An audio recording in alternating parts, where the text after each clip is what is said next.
So a lot of people might know you, Maya, from Maya Couture, where you had a physical location selling the wedding experience.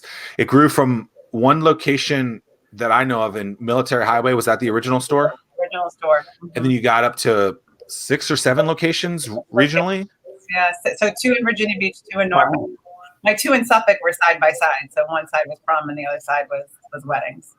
Correct. Oh, interesting. Yeah. I don't know that we'll get on that piece of it, but I do potentially want to talk about the differences between prom and wedding dresses at some point, because that's interesting. But you expanded a lot, and then at some point, the business decided it wasn't going to work anymore. Like, how long were you in that one location for until you decided, like, let's ramp up? And then when did it get too crazy? And then you had to kind of backtrack. So I'm going to give a lot of credit to my ex-husband here. Credit the ex-husband. So I bought my first location in 2004, and it took me a decade to open my second location. So you actually bought the physical location that you were in? You didn't lease it or anything like that? You bought the location? I bought the business. I always leased all of my... Got it. Everything lease. And I mean, that's just... I was acquiring businesses. I didn't start something from scratch. So I kind of had to just take over, their existing leases. And the company that I bought was on its way out. And for people that are listening that have been here forever, it was Tiffany's Bridal. At one point, they had 10 locations between here and Richmond. They were the premier bridal shop for many years in Hampton Roads. And when I joined them in 2003, they were down to 3 locations. The owners had moved to Richmond. They were really looking to get out of the business. And so it was just kind of good timing that I came on board. So the story is that I started working for them. And I started in sales, and he became the manager within 3 months. And it was way more crisis management than it was like managing a beautiful bridal shop, because they were financially leveraged and there was just a lot of issues with orders coming in.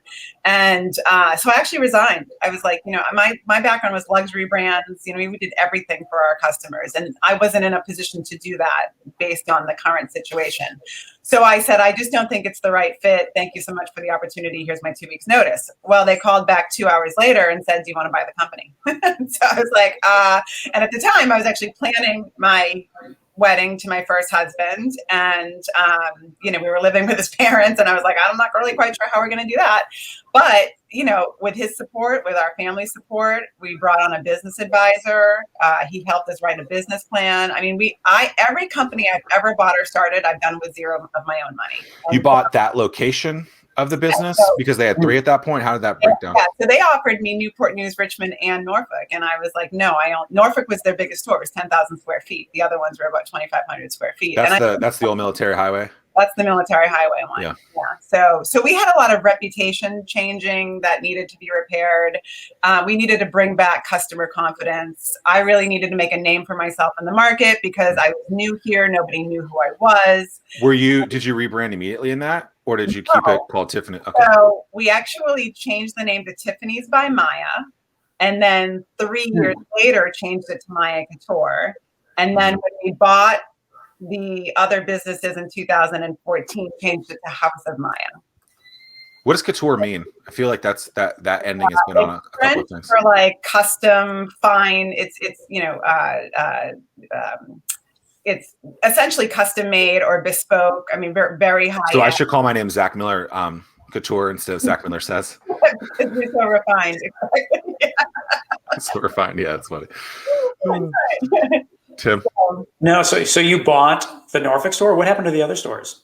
So they sold both the Richmond store and the Newport News store to other people. The Newport News store lasted about 3 years, and then they ended up closing. But the Richmond store is still open. I think it's Tiffany's by Sharon is what and she may have now also changed it over to her name. But that is the one. Sharon, like Maya, but in Richmond? But in Richmond, yeah. Mm-hmm. Interesting. Absolutely. There's nobody like Maya. I mean, she's just Sharon, but yeah. What do you think that business advisor gave you good advice, or? Yes, our business advisor was awesome.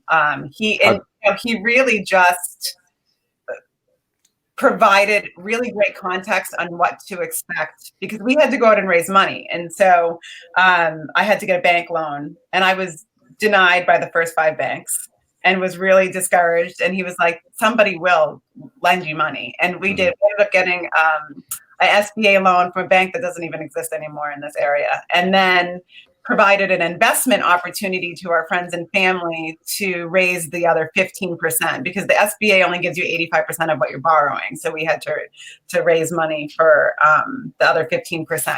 And we successfully were able to do that, actually brought in a minority partner. Friends of ours gave us a nice chunk of change, and they ended up getting 7% of the company. And we were well on our way. Stuck at your home office, socially distanced coffee shop, or your fancy all bricked out corner office, wondering why no one can see your business and sales are all over the place? Sounds like you need a pro. That's why I developed the Anomaly Academy. Insert clever copy here. Oh, I guess I was supposed to put something else there. Oops. You can grab access to the Anomaly Academy now at zackmillersays.com/Anomaly Academy.